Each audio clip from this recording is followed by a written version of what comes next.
Good morning, students. How are you? Fine. So, how's the school? Nice. Great. So, अभी chapter 15 कर रहे हैं हम अभी, ठीक है. और स्कूल में तो रिवीजन चल ही रहा है. चैप्टर 15 वेव्स, डेफिनेशन सब हो गई. छोटे छोटे टॉपिक हो गए. उसके बाद हमने लास्ट लेक्चर में क्या किया था भाई? लास्ट लेक्चर में यस 2 टॉपिक किए थे, velocity for transverse waves and velocity for longitudinal waves. Okay, उसके बाद उसके न्यूमेरिकल्स किए थे. आज हम 3-4 टॉपिक करने वाले, सिर्फ थियरी है, ठीक है, कोई भी न्यूमेरिकल नहीं है उसमें. पहला topic Newton's equation, next one Laplace correction, उसके बाद reflection of waves and the last one is superposition of waves. ठीक है, ये 4 टॉपिक करने वाले हैं. तो स्टार्ट कर रहे हैं अभी. ओके, सबसे पहले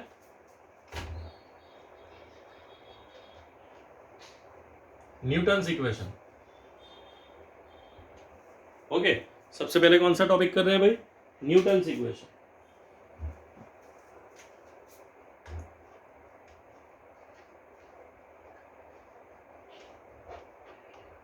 और Newton's formula. Yes, Newton's formula.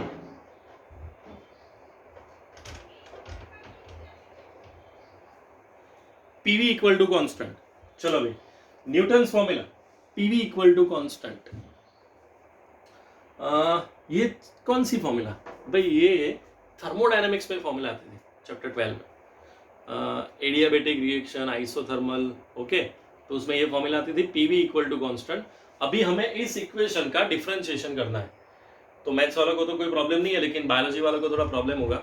तो मैं जो बोल रहा हूँ ध्यान से सुन लो. अगर मुझे कोई भी 2 चीज का एक साथ डिफरेंशिएशन करना है तो उसमें एक रूल है.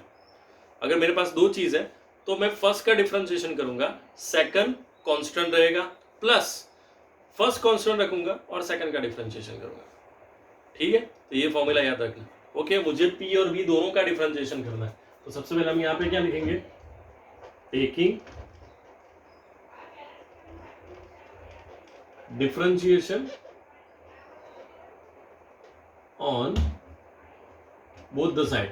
तो सबसे पहले P D V plus V D P is equal to 0. ये P D V plus V D P equal to 0. ठीक है, अब मैं कोई भी एक इक्वेशन को यहां पे ले रहा हूं.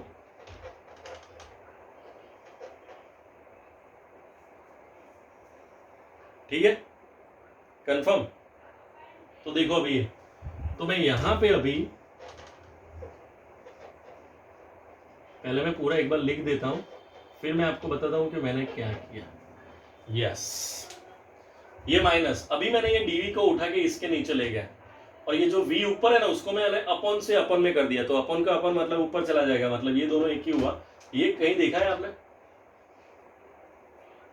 देखा है भाई, चैप्टर 9 में देखा था. It's a bulk modulus.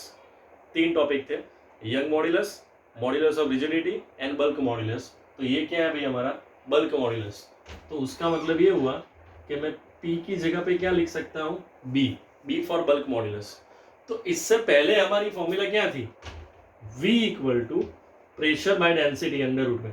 लेकिन प्रेशर की जगह पे हम क्या लिख सकते हैं? Bulk modulus. तो इसकी जगह पे अब नई फॉर्मूला ये भी होगी b बाय रो या फिर कैपिटल y बाय रो, यंग मॉड्यूलस बाय. तो ये हमारी फॉर्मूला, फाइनल आंसर किसका? Newton's formula. फिर उसके बाद लाप्लास आया. तो लाप्लास ने ये बोला कि भाई न्यूटन तुम्हारा ऑलमोस्ट सब राइट है, लेकिन थोड़ा मिस्टेक है, तो वो मैं चेंज कर रहा हूं.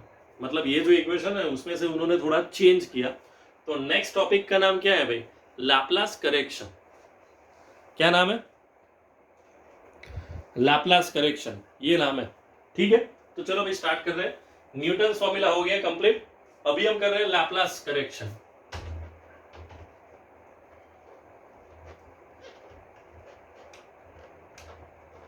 उसने जो करेक्शन किया ना वो वाला.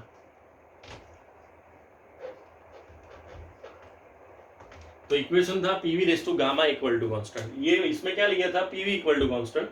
लेकिन ये जो था वो PV raise to gamma equal to constant. ठीक है, अभी अगेन सेम थिंग, डिफरेंशिएशन करना है. Taking differentiation on both the side P as it is, ये गामा आगे आ जाएगा और यहाँ पे dv हो जाएगा, और अभी v raise to gamma as it is यहाँ पे dp हो जाएगा इज इक्वल टू 0। दोनों में से किसी एक को यहाँ पे ले जा रहा है,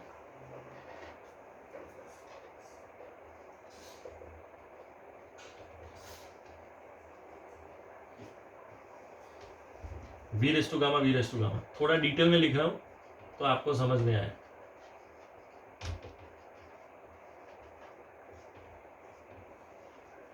ये पूरा का पूरा उठा के यहाँ पे लिख रहा हूँ।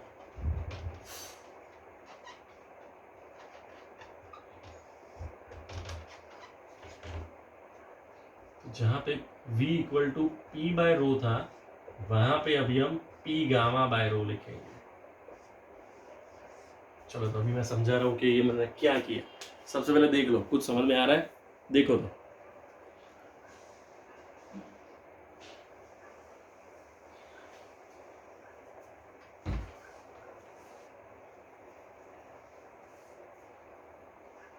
आ रहा है समझ में? नहीं आ रहा है? चलो अच्छा है, गुड। हाँ गुड, अच्छा है, समझ में नहीं आ रहा है, डन। ये तो हो गया ना। चलो तो सबसे पहले मैं इसको कैंसिल कर रहा हूँ।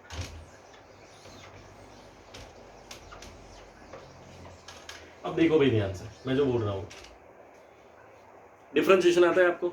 चलो एक्स क्यूब है तो एक्स क्यूब का डिफरेंशिएशन क्या, 3 आगे आ जाएगा, एक पावर कम हो जाएगा। तो अभी मेरे पास क्या था, v रेस टू गामा, तो v रेस टू गामा में गामा आगे आ जाएगा, v रेस टू गामा -1, तो वही किया मैंने, pv रेस टू गामा। सबसे पहले p कांस्टेंट रखा, v रेस टू गामा का डिफरेंशिएशन, तो गामा आ जाए v रेस टू गामा -1, बाजू में dv लिखना पड़ेगा, और अभी p का डिफरेंशिएशन तो dp। अब इसको उठा के मैं यहाँ पे ले गया, v रेस टू गामा -1, मतलब मेरे पास दो वैल्यू है, v raise to gamma and upon में 1/v, तो ये रहा, तो v गामा कैंसिल। ये पूरा का पूरा टर्म उठा के मैंने यहाँ पे लिख दिया -dp upon dv upon v। इसकी जगह पे हम क्या लिखेंगे भाई, बल्क मॉड्यूलस। तो ये v नहीं है, ये गामा है, इसकी जगह पे हम क्या लिखेंगे, बल्क मॉड्यूलस। तो न्यूटन की फॉर्मूला में क्या मिला था, velocity equal to b by rho. Okay, तो लेकिन अभी हम क्या लिखेंगे, velocity equal to p gamma by rho. तो इतना चेंज हुआ, गामा जितना चेंज हुआ, किस में, न्यूटन और लाप्लास में। तो सर दोनों में से सही कौन? ये भी इतने डेंजर क्वेश्चन नहीं पूछ सकते आप कि दोनों बड़े आदमी थे, तो दोनों में से किसी भी के लिए बोलना मतलब वो अच्छा नहीं है, मतलब लेकिन हमें करनी दोनों पड़ेगी, दोनों थियरी करनी। इन शॉर्ट सर में आ गया, अभी न्यूटन भी करना है, लाप्लास भी करना है। अगर न्यूटन फॉर्मूला लिखे तो पहला पोर्शन, और अगर लाप्लास करेक्शन बोले तो दूसरा पोर्शन। अगर दोनों साथ में पूछे तो दोनों लिखनी है, सिंपल। कंफर्म? देख लो एक बार ध्यान से, फिर दूसरे दो टॉपिक कर रहे हैं।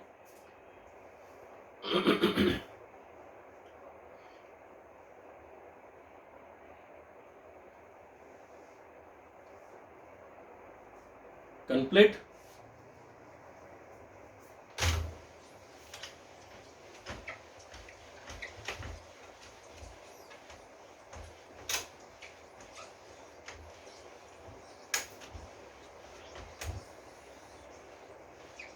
चलो भाई, अभी हम कर रहे हैं रिफ्लेक्शन ऑफ अ वेव।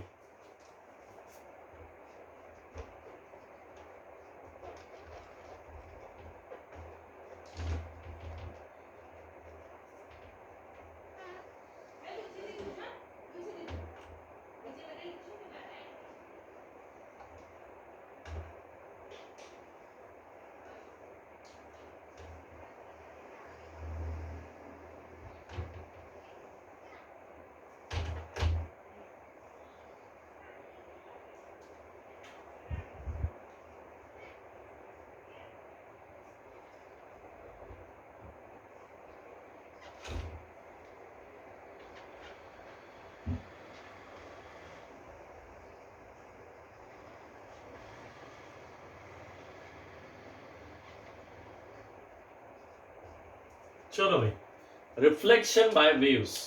अब ये डायग्राम ध्यान से देखो, टेक्स्ट में ये डायग्राम ड्रॉ किया है, अब समझ लेते हैं मतलब क्या है उसका। ठीक है, कोई भी एक पोर्शन, चलो भाई यहाँ पे मैं खड़ा हूँ, सामने दीवार है, तो वहां पे मैंने एक स्ट्रिंग टाइड की है, अब उसको मैं ऐसे मोशन दे रहा हूँ तो ऐसे जाएंगे वेव्स। अभी ये इस डायरेक्शन में जा रहा है वेव्स, इस डायरेक्शन में, तो ये धीरे धीरे यहाँ पे फिर आगे जाएगा, फिर आगे जाएगा, फिर वॉल के साथ कलाइड होगा, तो कलाइड होने के बाद वॉल के पीछे चला जाएगा। वेव है भाई, बाहुबली थोड़ी, तो पीछे नहीं चला जाएगा, वहां से फिर वो बैक वापस आएगा। तो जैसे ही बैक वापस आएगा ना, उसकी डायरेक्शन चेंज हो जाएगी, क्योंकि वहां पे वो इंसिडेंट हुआ और वहां से वो बैक वापस आ रहा है। जैसे हम 10th में पढ़ते थे लाइट के लिए कि इंसिडेंट रे और रिफ्लेक्टेड रे, ओके, कि भाई यहाँ पे एक इंसिडेंट हुआ, वहां से बैक वापस आया। वेव के लिए भी ऐसा ही है, यहाँ पे पहले यहाँ पे था, फिर आगे गया, फिर आगे गया, फिर इंसिडेंट हुआ, और इंसिडेंट होने के बाद बैक वापस आ रहा है। तो जब बैक वापस आ रहा है तो उसकी डायरेक्शन चेंज होगी। समझ में आ रहा है? जब इंसिडेंट था ये Y I equal to A sine के एक्स माइनस ओमेगा टी, लेकिन जब बैक आ रहा है रिफ्लेक्शन, तो माइनस ए साइन के एक्स माइनस ओमेगा टी। देख लो ध्यान से, समझ में आ रहा है मैं क्या बोल रहा हूं? श्योर? देख लो ध्यान से, डायग्राम ध्यान से देखो। टेक्स्ट बुक में पेज नंबर 378।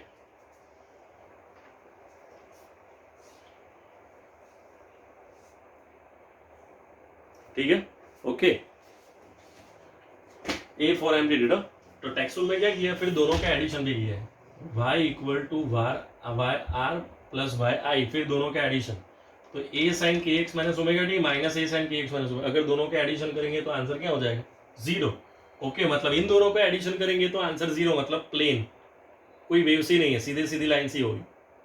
तो ये था हमारा रिफ्लेक्शन, कि जब इंसिडेंट हुआ तब उसकी डायरेक्शन ऊपर में थी, लेकिन जब रिफ्लेक्ट हो रहा है तब उसकी डायरेक्शन नीचे हो गई। कंफर्म? तो ये था रिफ्लेक्शन ऑफ वेव्स।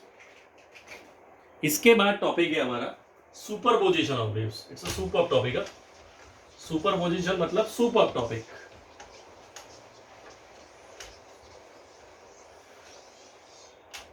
सुपरपोजिशन मतलब सुपर टॉपिक, सुपर। चलो अभी सबसे पहले वो स्टार्ट कर रहे हैं, superposition.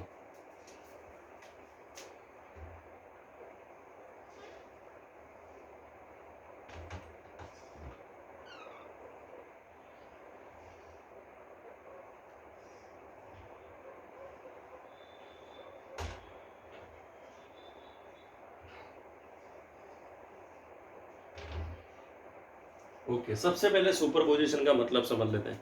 What is the meaning of superposition? किसी भी एक पॉइंट के ऊपर टू और मोर देन टू पार्टिकल्स जब एक साथ फोर्स दे रहे हो, या इलेक्ट्रिक फील्ड दे रहे हो, मतलब प्रेशर दे रहे हो, व्हाटएवर, अगर किसी एक पॉइंट पे टू और more than two particle combine हो जाएंगे, उसको हम क्या बोलेंगे? सुपरपोजिशन। 12th में बहुत सारे टॉपिक है, फर्स्ट 3 चैप्टर में बहुत सारे टॉपिक है।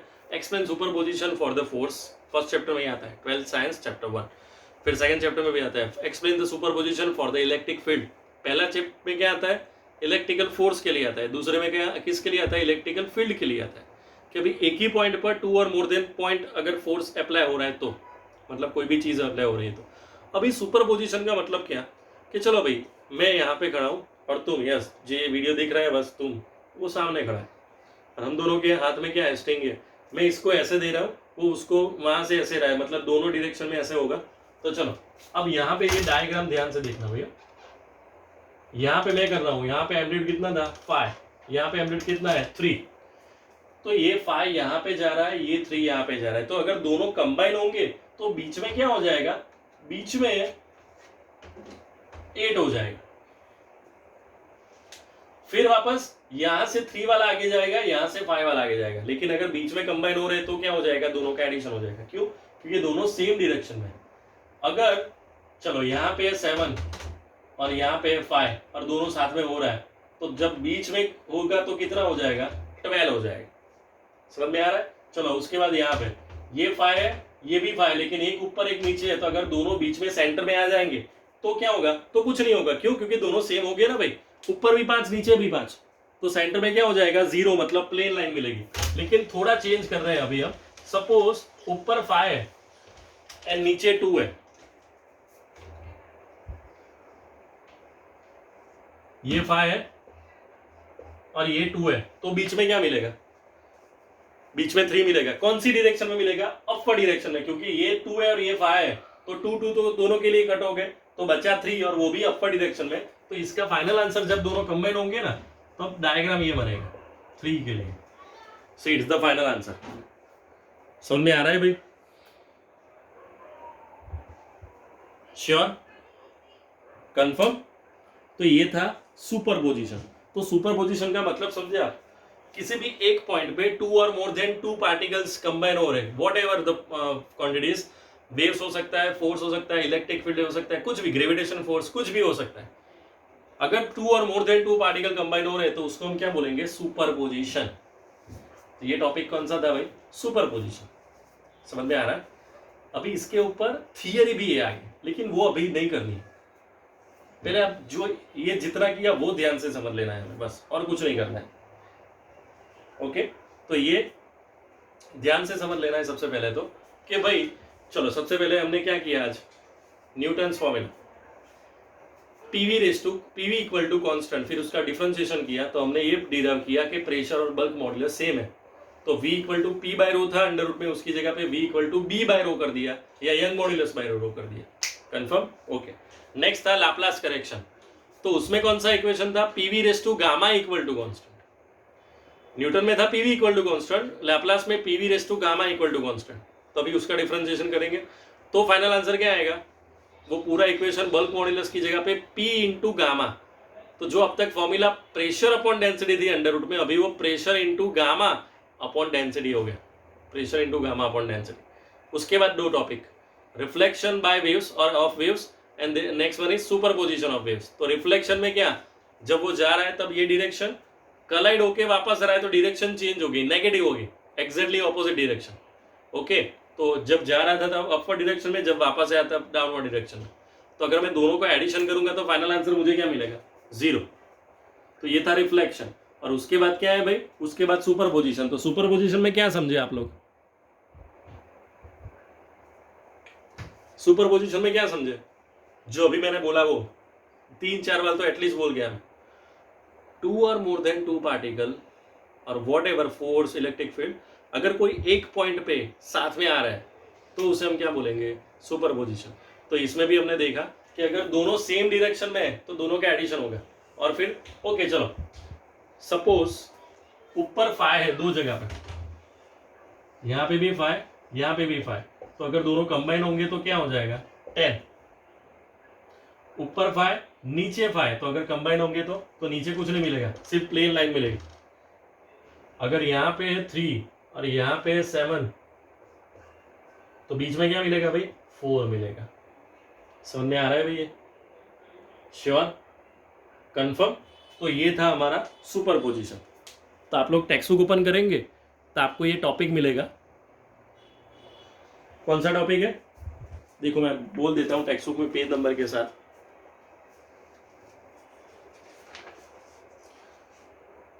Page number 374, speed of a transverse waves on a stretch string, वो लास्ट टाइम किया था। उसके बाद 15.3 एग्जाम्पल किया। उसके बाद next topic speed of a longitudinal waves, वो भी लास्ट टाइम किया था। और उसके बाद उसका न्यूमेरिकल 15.4। आज हमने किया 15.4 के ऊपर एक टॉपिक है जिसमें सेपरेटली नहीं लिखा है, वो सब साथ में लिखा है लेकिन एग्जाम में सेपरेटली आएगा। Newton's formula and Laplace correction में पेज नंबर बोल रहा हूँ 376। याद रखना है, टेक्स्ट में कोई अलग टॉपिक नहीं दिया है, सब साथ में दिया है, लेकिन एग्जाम में साथ में नहीं आएगा। उसके बाद है द प्रिंसिपल ऑफ सुपरपोजिशन। भाई उसकी पूरी अच्छी थियरी है, डेरिवेशन है, तो डेरिवेशन हम नहीं कर रहे हैं, सिर्फ समझना है कि what is the meaning of superposition. Okay, और उसके बाद आ रहा है रिफ्लेक्शन ऑफ वेव्स, तो वो हमने देख लिया। इंसिडेंट एंड रिफ्लेक्टेड, एक पॉजिटिव एक नेगेटिव, अगर दोनों का एडिशन करेंगे तो फाइनल आंसर 0। ओके, तो नेक्स्ट लेक्चर में सबसे पहले तो सुपरपोजिशन का डेरिवेशन करना है, और आगे जो लिखा है ना स्टैंडिंग वेव, नॉर्मल मोड्स, वो सब बहुत अच्छे टॉपिक है, बहुत बहुत बहुत अच्छे टॉपिक है। चैप्टर 14 से तो बहुत अच्छे। चैप्टर 14 में क्या था भाई? चैप्टर 14 में सिर्फ 3-4 थियरी थी और पूरा चैप्टर हो गया। तो वो 3-4 थियरी तो अब तक हो गई हमारी, उसके अलावा अभी और 4-5 थियरी है जो बहुत अच्छी है। ठीक है, बहुत मजा आएगा, सब 3-3 मार्कर है। और लास्ट वाली थियरी तो आई डोंट थिंक सो, मुझे पता नहीं कि वो कैंसिल कर दी कि नहीं कर दी, अदरवाइज वो 5 मार्क का टॉपिक था, जैसे कार्नोट एंजिन बर्नौली है ना, उसके जैसा ही बहुत अच्छा टॉपिक है, उसमें भी बहुत मजा आएगा। ठीक है, तो ठीक है, तो फिर आज इतना रख रहे, डन। तो ये चारों के चारों चीज़ आप लोग बहुत अच्छे से या फिर बहुत बहुत बहुत अच्छे से कर देना। Okay, so see you in the next lecture. Done, bye bye.